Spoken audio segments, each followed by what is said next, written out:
Hi everybody, this is Godsgirl G, and thank you so much for joining me today. For those of you who are new to my channel, welcome. And for those of you returning to my channel to watch this video and you're not already subscribed, I'm going to encourage you to do so by clicking the subscribe icon below.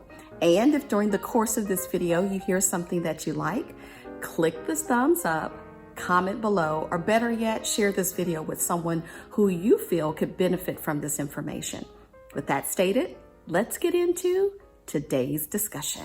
Well, guys, I am back. Thank you so much for allowing me to take a much needed break so that I could move. And so, yes, you will see the background is a little different than what I normally do. I don't know if this is going to be where I'm going to be set up doing my videos, but for today's video, this is the setup that you're going to get. Thank you for many of you who reached out to me, making sure that I was going to come back and not take a 1, 2, or 3 year sabbatical, but I am back as promised. And today's video is all about addressing the questions that you submitted to me on my volume 3 of Ask Godsgirl G. Now, I admitted you could ask me any question, but of course I reserve the right to pick and choose which ones I will answer for the sake of protecting my privacy. I received quite a few questions, not as many as previous, but I'm going to narrow it down because some of the questions had similar themes, so I'm just going to narrow it down. And I am going to go in no particular order in answering these questions. And so hopefully you get to know me a little bit more and get the much needed answer to the question that's just been burning within you. All right, so here goes. Question number 1. How can one grow him or herself in various aspects of life as they support their partner and their partner does the same for them? First of all, I think it is a very interesting, question, because just because you get married or that you're involved in a relationship does not mean that you stop growing. So I think it is important that you grow as a couple, but it's also equally important that you continue to grow as a individual person within the relationship. And before some of y'all come for me for that statement, what I really mean by that is that you shouldn't lose the essence of who you are in a relationship, in a marriage. You cannot do that. It is important that you feed your dreams and feed your spirit. Your spouse cannot be responsible for your happiness. They can't deliver that for you. You must get in touch with who you are as an individual first and begin feeding those things that bring you joy. So here are some practical tips. Do you want to learn a new skill? Do you want to continue your education? Just a few questions to answer to try to find out what you're passionate about or where your desire is. And then based upon what you've identified, you take the appropriate steps to make it happen. For some of us, it's simply just researching, reading a book to try to get more information, and then implementing it. Search your heart and do what brings you joy. The next question I got is somebody wanted to know if I observe the Sabbath, the seventh day, God's day, Saturday. Thank you for being very clear with your question. And I thought long and hard about how to answer the question.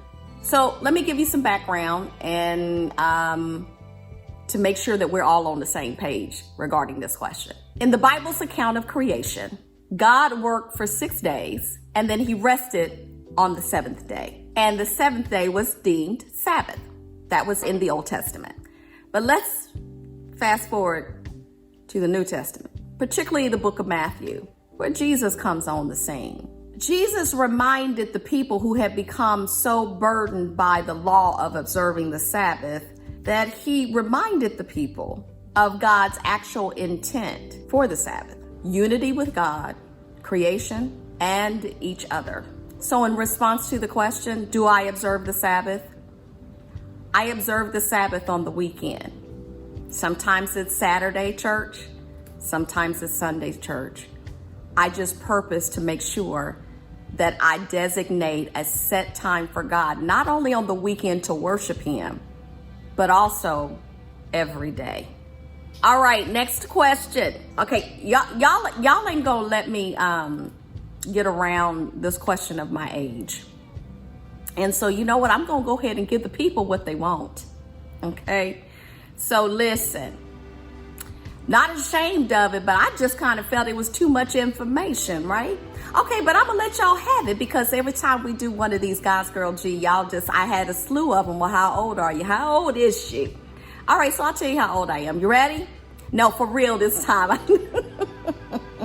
I know in other videos, I never said what I was. I got worked my way around it, but here we go. You ready? Okay. Next month, your girl will be 50 years old. Yes, I will be a half century years old. So there you go. There's my age. Everybody applause. Yay! I gave my age. All right, moving on. What are my plans for social media?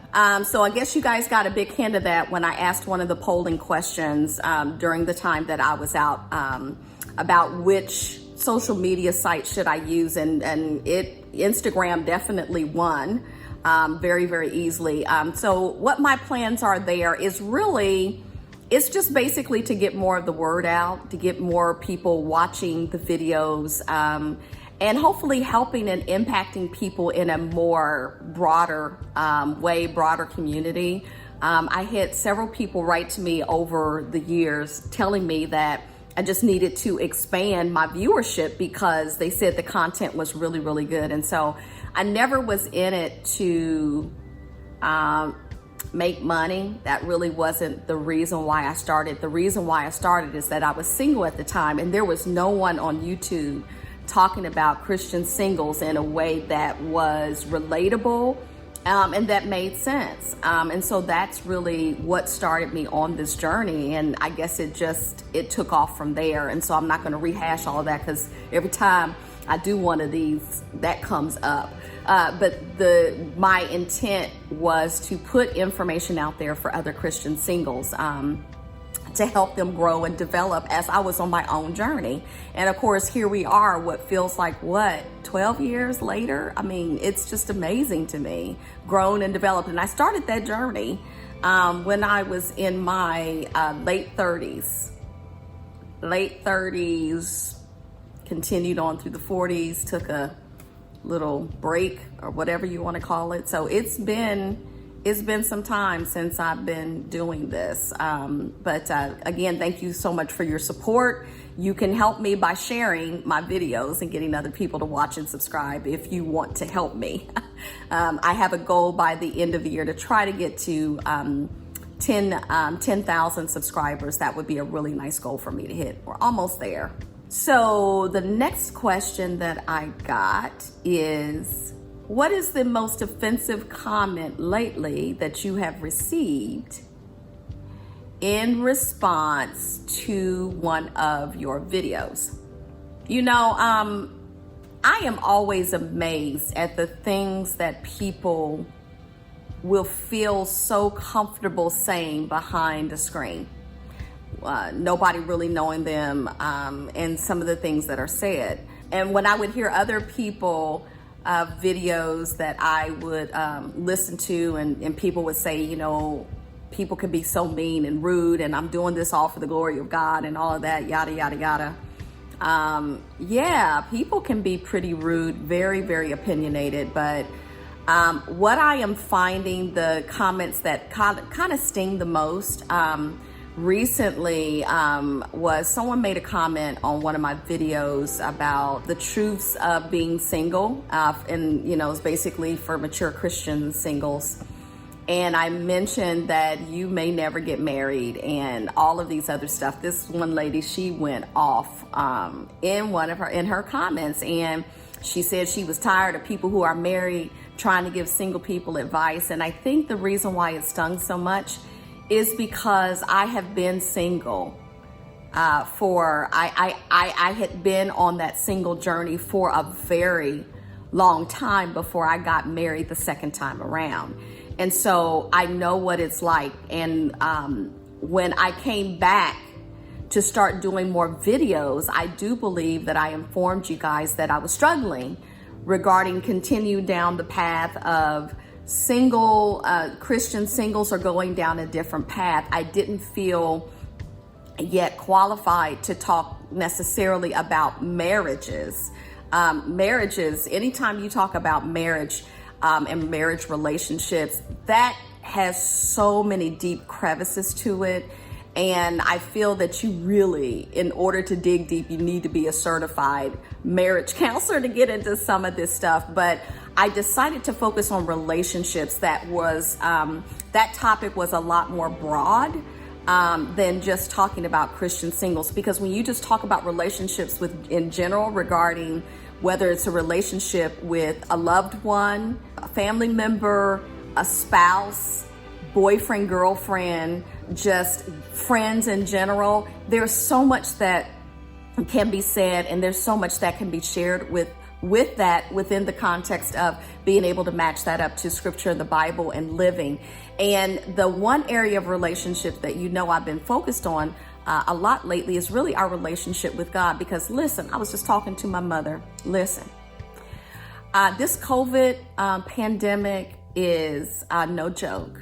And it has served a purpose to demonstrate to us why you need to know God for yourself. Okay? Not only do you need to know him for yourself, but you need to have a relationship with him. Because when people can't get to you, physically to you, and you physically can't get to them, you need to be able to call on God the Father, and you need to know him for yourself. And then during this time, my spirit has been so grieved over those ministers and elders that have been so carrying the torch of the gospel. They're passing on. They are passing. And it's like, who are they passing the baton to? So my heart is grieved. And so when I see a comment, getting back to the question, okay, I didn't lose myself. Getting back to the question, that when you read comments as offensive as that, it really does hurt, because I really am trying to make a difference in people's life. And if people can learn by my mistakes, people can learn by my aha moments, my light bulb moments, then that's really what it's all about. It is meant to feel like a community to where you can relate and that you understand, and that if no one else understands and gets it, Godsgirl G gets it. And so I try to come at even stories in the Bible at a different angle. But I want to give you truth. I don't want to give you what you want to hear unless it's the truth. And so there you have it. So I believe that's all of the questions that I got that were part of the same thing. So I want to thank you for those of you who wrote in and asked about me. I so appreciate it. It's nice to be missed, but I am back and I will be doing videos on a weekly basis again. So thank you so much for joining me. And again, if you're watching this video and you're not subscribed, please do so. And don't forget to like, comment, and even share, okay? I'll talk to you later. Bye.